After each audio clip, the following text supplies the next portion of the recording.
Tutorial kali ini aku nak share cara kita mencari day, month and year untuk bagi setiap tarikh. So ini juga memudahkan kita untuk membuat function formula Excel kalau kita dah boleh separatekan birthday day, month dan year. So let's start. Jadi aku akan rimak kat sini day, month, year. So kita mulakan dengan day. Kita nak tahu hari, date yang jodoh lahir adalah pada hari apa. So kita letakkan sama dengan function. Kita type day dan kita pilih sel C5. Okey, dia dah bagi tahu 1. Dan kita tarik sehingga ke bawah.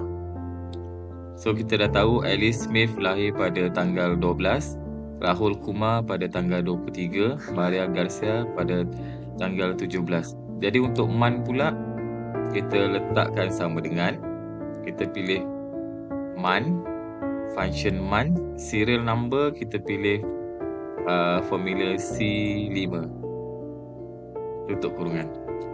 Jadi kita tarik sehingga ke bawah. So kita dah tahu jodoh lahir pada bulan Mac, Alice Smith lahir pada bulan Mei, Rahul Kumar lahir pada bulan Ogos dan Maria Garcia lahir pada bulan Mac.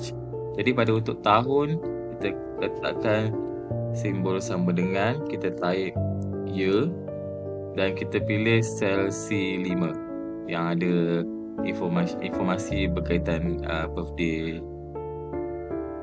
tutup kurungan. Dan kita tarik ke bawah. Jadi kita dah tahu jodoh lahir pada tanggal 1 bulan Mac dan tahun 2010. Begitu juga dengan Alice Smith, dia lahir pada bulan pada tanggal 12 bulan Mei tahun 1998. Dan Rahul Kumar pada tanggal 23 bulan Ogos dan tahun 2001. Jadi ini adalah function cara menggunakan function day, month dan year. Terima kasih.